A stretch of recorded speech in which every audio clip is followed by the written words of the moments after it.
E aí, aluno ICL, tudo certo com você? Aqui é o professor Gustavo, de Biologia, e hoje a gente vai falar de um assunto muito recorrente em prova e um assunto que muitos alunos apresentam grande dificuldade, ok? Todo mundo pensa que é um bicho de 7 cabeças, mas não é, um conteúdo muito tranquilo, que é botânica. Basta você pegar todas as dicas que o seu professor tem, porque a partir daí você vai conseguir ter um aprendizado muito bom, ok? Para a gente falar de botânica, a gente tem que falar de plantas, né? Reino Plantae. E como a gente vai iniciar agora, vamos pegar já, ó, as características gerais de todas essas plantas aí, ok? O que faz essas plantas serem agrupadas dentro de um reino só delas, que é o reino Plantae, também chamado de reino Metáfita, tá? Olha só. Todas as plantas apresentam aquela célulazinha eucarionte, tá bom? E uma célula eucarionte vegetal, ou seja, tem cloroplasto, tem vacúolo, tem parede celular, ok? Consegue fazer fotossíntese, é autotrófica, né? Aqui a gente já fala, ó, são multicelulares e autotróficos. Você não encontra plantas unicelulares, né? Essa estrutura unicelular ficou para os antepassados das plantas, que eram algas, né? As algas elas podem ser unicelulares ou pluricelulares, né? E todas as plantas são autotróficas, ou seja, auto, né? Trófico, ou seja, produz seu próprio alimento, né? Trófico vem de alimento. Agora, embrião multicelular, dependente do organismo materno. Anota isso de vermelho, tá? De vermelho. Porque é a característica que vai diferenciar realmente uma alga de uma planta, tá? As algas, elas não apresentam embrião. Do zigoto, já vai para outro organismo diretamente ali. Sofre uma meiose, pode formar um organismo multicelular, tá certo? Ou esse zigoto pode formar uma estrutura semelhante a um esporófito para aquelas algas que têm ciclo de vida com alternância de geração, né? Agora aqui não. Zigoto, embrião, tá bom? O embrião, ele aparece nessas plantas, ele é circundado por um tecido materno. Então o embrião ele está imerso dentro dos tecidos da mãe, tecidos maternos ali, tá certo? E ele é dependente porque aquele tecido materno vai nutrir aquele embrião, tá certo? Então vai acontecer uma nutrição.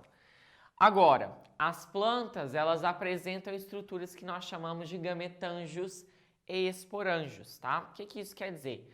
Um gametângio é aquela estrutura que a gente chama de órgão multicelular para a produção de gametas, tá bom? Então, as plantas apresentam isso, um órgão multicelular para a produção de gametas. E os esporângios são órgãos multicelulares também, só que agora para a produção de esporos, tá bom? Então, é como se a planta tivesse dois órgãos, o gametângio vai produzir gameta, o esporângio vai produzir esporos, tá? E as plantas, elas também apresentam tecidos meristemáticos apicais. O que isso quer dizer? Isso quer dizer que as plantas, elas apresentam bem no ápice, olha, essa imagenzinha aqui, a gente mostra um ápice caulinar. Essas célulazinhas aqui, ó, bem azuisinhas, elas são meristemas, são células meristemáticas. São células muito simples, indiferenciadas, ou seja, pode formar qualquer coisa. Então, essa célula meristemática apical, o que ela vai fazer? Ela vai promover o crescimento, tá? Então, vai fazer com que a nossa planta tenha crescimento a partir do ápice, né? Então, por isso, meristemas apicais, ok? Agora, olha só, a gente tem que falar de uma coisa que as plantas apresentam, é bem interessante, chamado de ciclo de vida com alternância de geração. Esse ciclo de vida com alternância de geração, o próprio nome já fala, temos duas gerações, né? Então, ao longo do ciclo de vida da planta, a gente encontra duas gerações de um mesmo organismo, tá? E essas gerações são multicelulares. Então, por exemplo, nós temos aqui a geração gametofítica e aqui nós temos a geração esporofítica, tá bom? Uma coisa que eu quero que você faça, olha a dica que eu vou te dar agora. Pega uma folha de caderno, tá? Deixa do ladinho aí e anota todo esse ciclo de vida que eu te falar. Porque na hora que eu estiver falando do ciclo de vida da briófita, da pteridófita, lá da gimnosperma ou da angiosperma, tá bom? Você vai poder voltar naquele esqueminha que você fez. Agora, se eu te perguntar, o que o esporo faz? O que o esporo forma? Você olha lá e você vai ver, gametófito. O que um gametanjo faz? Você vai olhar lá, opa, gameta. E assim por diante, ok? Gosto muito aqui, ó, para você, gosto muito dessa imagem, né? Para você ver que, por exemplo, ó, aqui nós temos os gametófitos, que são realmente estruturas multicelulares, só que haploides. Então, o gametófito, ele é o organismo multicelular haploide produtor de gameta. Tudo bem? Então, olha só aqui, ó, os gametófitos haploides sofrem mitose e formam gametas haploides também. Esse gametinha haploide, né, é gameta de uma planta, gameta de outra planta. Eles se fundem. No processo de fusão é a fecundação, certo? Formando então o zigoto. O zigoto a gente vai ver que desenvolve em embrião, e esse embrião, olha só, forma o outro organismo daquela planta multicelular também, que é o esporófito, tá bom? E o esporófito, ele vai acabar produzindo, por meiose, porque o esporófito é diploide, ele vai produzir por meiose os esporos. Esses esporos são eliminados no ambiente e eles vão acabar formando aí novos gametófitos. Olha só, os esporos haploides voltam a ser gametófitos. Isso daqui é o ciclo de vida básico. A gente não viu esporanjo, a gente não viu gametanjo, mas nesse outro ciclo de vida, que é o que eu quero que você copie, tem tudo isso, tá bom? De vermelho, nós temos os dois organismos multicelulares, esporófito e gametófito. Você viu que ao longo do ciclo de vida os dois aparecem, mas para sempre? Não. Então, nós temos 4 grupos de plantas. Nesses 4 grupos de plantas, ou o gametófito vai ser dominante. O que quer dizer ele ser dominante? Ele vai viver ao longo do ciclo de vida inteirinho. Ele vai viver, produzir o que ele tem que produzir e vai continuar vivo, depois vai produzir de novo o que ele tem que produzir. Agora, a outra estrutura, vamos supor, na maioria das plantas, o esporófito que é o duradouro. Então, ele vive a vida inteira da planta. Na hora que o gametófito aparece, é só para produzir gameta. Produziu gameta, beijo, tchau, morreu. Tá bom? Não tem mais função, tem que sair dali, tá? Então, por isso que a gente fala de alternância de geração, aparecem as duas gerações, só que uma dura a vida inteira e a outra é temporária, é efêmera, passageira, tá? Vamos de novo agora colocando mais conceitos. Então, o gametófito, ele acaba apresentando aqui, ó, gametanjos, ou seja, então o gametófito haploide produz gametanjos também, haploides. O gametanjo é uma estrutura multicelular que sofre mitose e forma os gametas, tudo bem? E na hora que ocorre a formação desses gametas, os gametas se unem, realizam aquele processo de fecundação, formando então um zigoto diploide. O zigoto vai sofrer várias mitoses e vai formar o embrião. O embrião também vai sofrer várias mitoses e diferenciações, formando então a segunda geração, o esporófito, que é diploide ali também. O esporófito, por sua vez, forma esporângios, que são órgãos multicelulares produtores de esporos. Os esporângios diploides sofrem meiose e formam os esporos. Os esporos são eliminados no ambiente e volta a ser um gametófito. Se você parar para analisar, aqui nós temos uma meiose, ó, dentro do esporângio para formar esporos. Então, nós chamamos isso de meiose espórica, tá? As plantas realizam a meiose espórica, fica ligado, anota isso.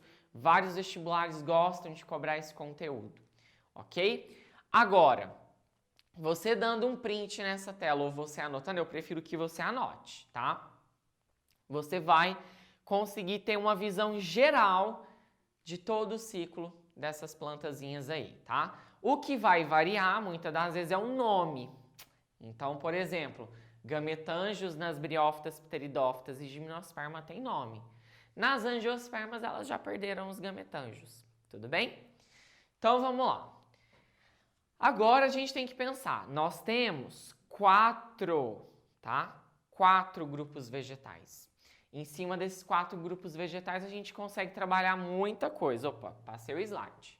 Ó, vamos ver aqui quais são esses grupos vegetais. Primeiro, nós iniciamos aqui com as briófitas, logo depois as pteridófitas, gimnospermas e angiospermas.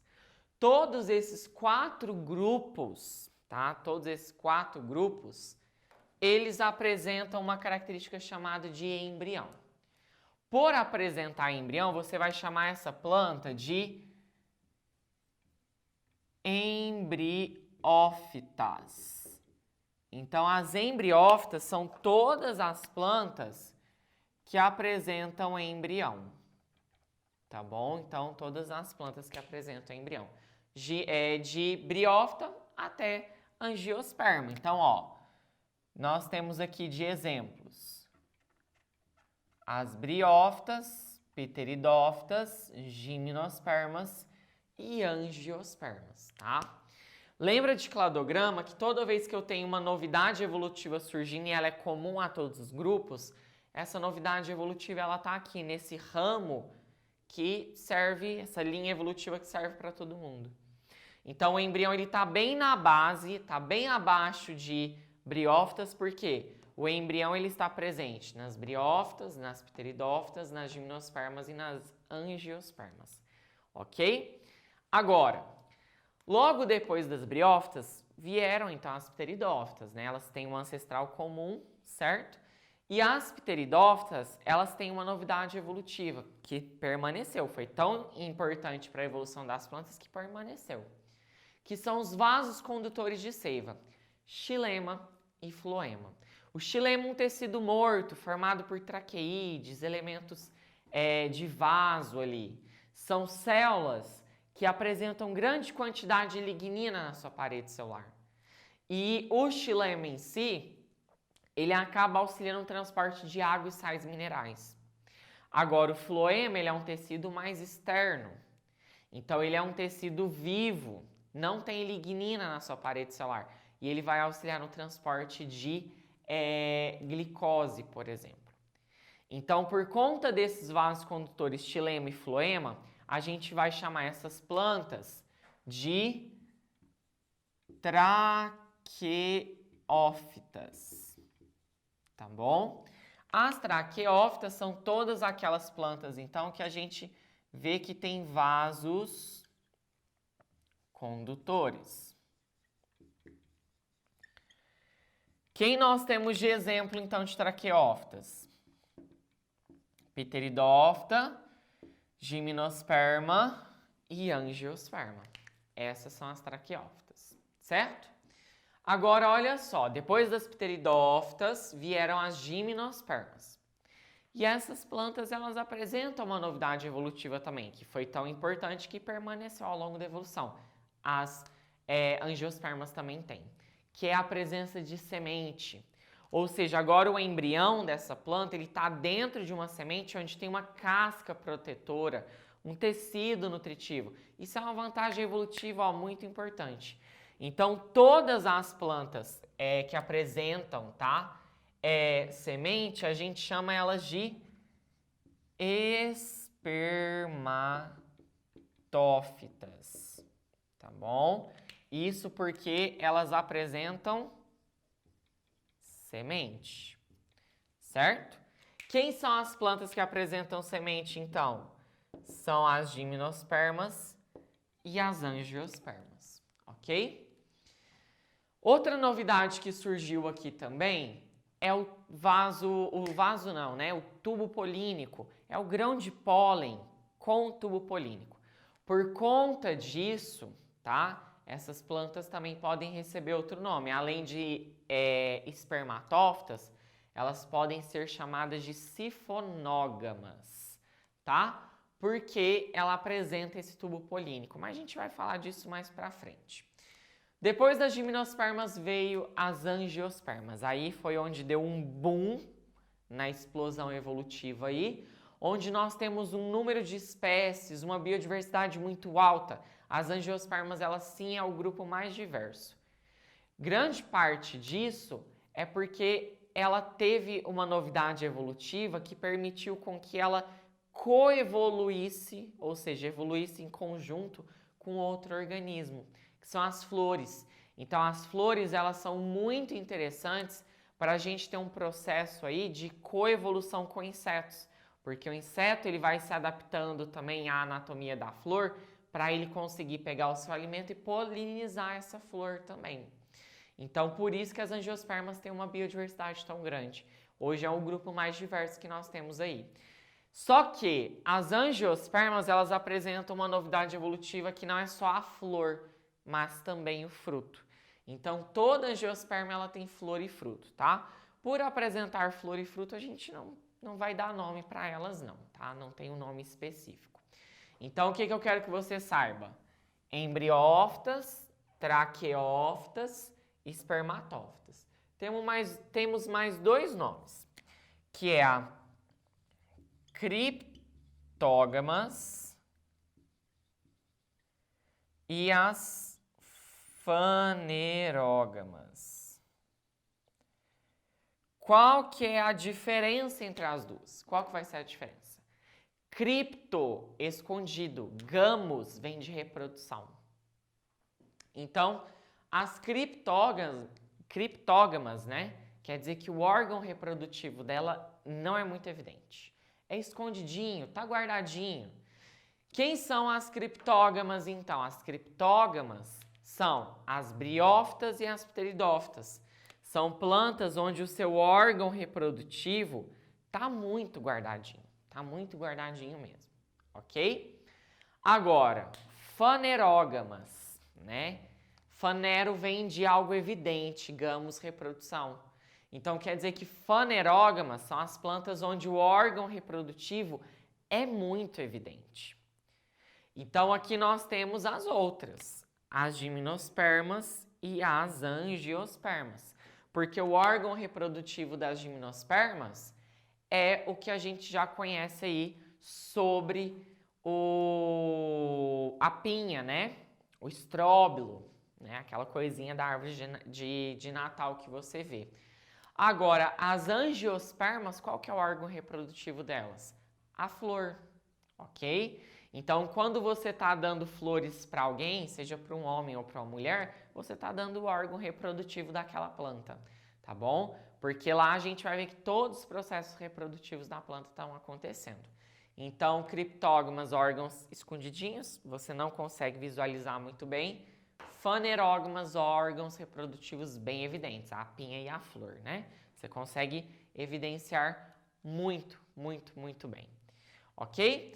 Então, aqui nós temos todas essas novidades evolutivas. É claro que a gente conseguia colocar mais coisas. Eu consigo encher esse cladograma de características que são novidades evolutivas. Mas para a gente agora, o que é interessante mesmo são essas. São essas as novidades evolutivas mais cobradas, ok? Que os vestibulares costumam cobrar bastante. Agora, uma coisa muito importante, coloque isso aí na sua cabeça, tá? Esse nome, briófita, pteridófita, gimnosperma, angiosperma, é um nome criado para facilitar o seu estudo. Porque, na verdade, nós estamos falando de reino Plantae. Dentro desse reino Plantae tem vários filos. Então, o que a gente chama de briófita? Uma planta avascular. Então, quem são as plantas avasculares? São 3 grupos, 3 filos. O filo hepatófita, o filo anthocerófita e o filo briófita. Mas essas 3 plantas, elas são chamadas de briófitas, para facilitar o seu estudo. Tá certo? Agora, pteridófita é um nome arbitrário também, porque nós temos outros filos lá dentro, o filo licofita e o filo pterofita. Entendeu? São 2 filos para falar de pteridófitas. Gimnospermas são 4 filos.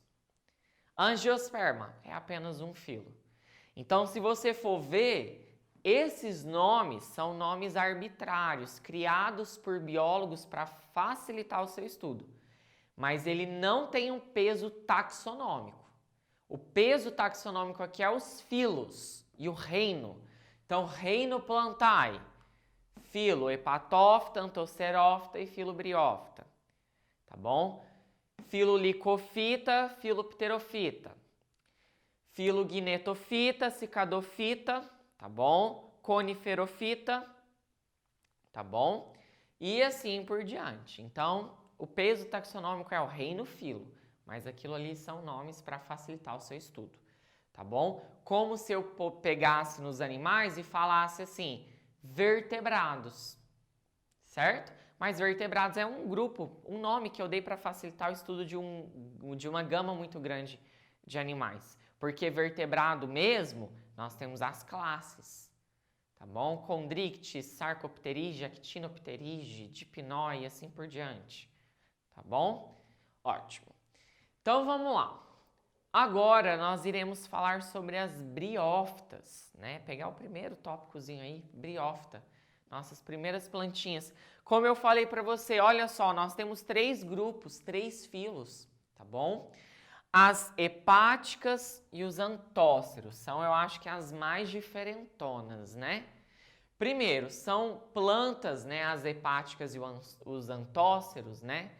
São plantas que, na verdade, não são plantinhas que lembram muito, né? Uma planta não tem folha, não tem caule, não tem raiz. É apenas uma lâmina de células muito fininhas que crescem paralelas ao solo. Nem lembra aquele musgo que você conhece, tá bom? Então, as hepáticas e os antóceros são formados por lâminas bem fininhas que crescem paralelos ao solo. Agora, os musgos, que vai ser o foco da nossa aula. O musgo, ele já aparenta apresentar um caulezinho, uma raizinha, uma folhinha. Não chega a ser um caule, raiz e folha verdadeiro, mas tem algo parecido, tá bom? Dentro do grupo briófitas, que são as plantas avasculares, ó, nós temos 3 filos mesmo, tá? Vamos lá. Agora a gente tem que pegar as características gerais dessas plantas, né? O porquê que eu falo, isso é uma briófita, tá? Como que eu bato o olho naquele serzinho ali e falo, briófita, tá? Primeiro, aqui, ó, vivem em locais úmidos, mas por que tem que ser úmido? Porque primeiro, né, ao longo da evolução, os ancestrais das plantas eram as algas, estavam em ambientes aquáticos ainda. Na hora que houve o processo evolutivo, foi saindo, esses ancestrais eles foram saindo da água e indo para a terra. E foi o que aconteceu com a briófita. Só que a briófita, ela ainda depende da água, e bastante. Porque se ela é uma planta vascular, ela não tem xilema e ela não tem floema. Ela não é uma traqueófita. Então, ela precisa transportar água e sais minerais, glicose também, de uma maneira eficiente. Então, como a água é um fator limitante para as plantas, porque elas precisam de água para fazer fotossíntese, ela está em um ambiente muito úmido, porque através das suas células elas conseguem pegar essa água a todo momento. E outra coisa também interessante, a reprodução sexuada dessas plantas depende de água. O gameta masculino ele tem flagelo para locomover na água, beleza? Agora, não apresentam vasos condutores de seiva. Isso daqui é muito importante, fica ligado. Ela é avascular, por isso que ela não tem esses vasos condutores. Ela não tem xilema, ela não tem floema, tá? Ela é pouco especializada ainda. Então, todas as substâncias que precisam ser transportadas, né, direcionadas de uma região para outra, vai por difusão. Então, glicose passa por difusão, água passa por osmose. Então, é um transporte via célula a célula, muito, muito, muito difícil. Muito lento também, tá bom? Por isso que essa planta costuma ter um portezinho, ó, pequeno.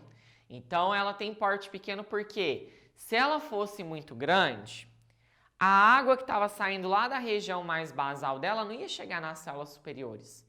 Ia faltar água para essas células superiores e elas iriam morrer. Por isso que ao longo da evolução, a seleção natural foi selecionando as briófitas pequenininhas.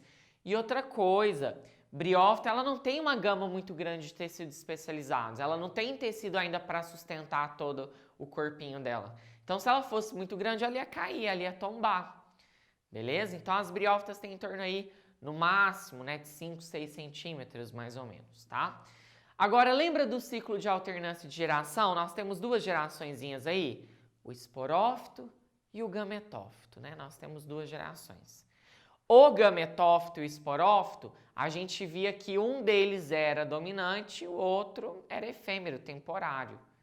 Então, nas briófitas, o gametófito, ele é dominante e independente, ou seja, ele é auto de si, ele é autotrófico, faz a sua própria fotossíntese, produz seu próprio alimento. Então, tudo que você está vendo verdinho nessa imagem é o gametófito. Então, o musgo que você está vendo, a planta que você vê em locais úmidos, aquilo lá é o gametófito. Duradouro, aquilo lá é para a vida inteira da planta. Nasceu até morrer. Agora, o esporófito não. O esporófito ele é efêmero, ele é temporário. Ele nasce ao longo do ciclo de vida da planta, produz o esporo que ele tem que produzir e logo ele é descartado, logo ele morre. Mas olha só, ele é um gametófito efêmero, beleza, mas ele também é dependente do gametófito. Então, por isso que eu falo esporófito efêmero e dependente do gametófito, beleza? Porque olha só, o esporófito ele cresce em cima do gametófito e ele vai depender do gametófito para a sua nutrição, ok? Então, se todas as plantas, todas as briófitas apresentam essas características, elas estão dentro desse grupo, certo? Agora, a gente está usando o modelo aqui das briófitas mesmo, do filo briófita. Ou seja, dos musgos. Eu não estou analisando hepática, não estou analisando antócero, que são outros dois filos. Então, os musgos em si, a gente sabe que eles não apresentam caule, raiz e nem folha verdadeiro. Se um organismo não apresenta caule, raiz e folha verdadeiro, esse organismo ele é chamado de talófita. Então, quem são as talófitas? As algas e as briófitas. Não apresenta caule, não apresenta raiz nem folha verdadeiro. Porém, os musgos, eles apresentam o quê? Os musgos, eles apresentam pseudoestruturas, eles são um pouquinho mais complexos. Então, o musgo, ele apresenta um rizoide, que é como se fosse uma raizinha, um cauloide, que é como se fosse um caule, e apresenta também um filoide, que é como se fosse uma folhazinha. Todas essas três estruturas estão no gametófito. Então, quando você olha para o gametófito de uma briófita, olha só, aqui é um gametófito real, tá vendo? Você consegue ver o cauloide em marronzinho, o filoide em verdezinho. Nessa imagem não tem rizoide, mas o rizoide seria como se fosse a raiz da planta. Beleza? O gametófito, ele é independente, então ele é autotrófico, ele produz seu próprio alimento e caguei para o restante ali. Agora, em cima desse gametófito, vai crescer quem? O esporófito. Algo que é temporário, algo que é efêmero. Esse esporófito, então, o que vai acontecer com ele? Ele vai apresentar uma seta, né? Vamos pegar essa imagem aqui do lado, ó. Ele apresenta uma seta que dá sustentação para um esporanjo, que é uma cápsula. Dentro desse esporanjo, nós temos várias células que vão produzir os esporos. Essas células, né, que produzem esporos, você pode dar um nome para elas. Você pode chamar elas de esporócitos. Então, os esporócitos são as células formadoras de esporos. Então, dentro desse esporanjo, que também pode ser chamado de cápsula, nós encontramos vários esporócitos que vão sofrer meiose e vai acabar formando, então, aí os esporos dessa planta. Na hora que esse esporófito ele produziu os esporos, ele já cumpriu sua função.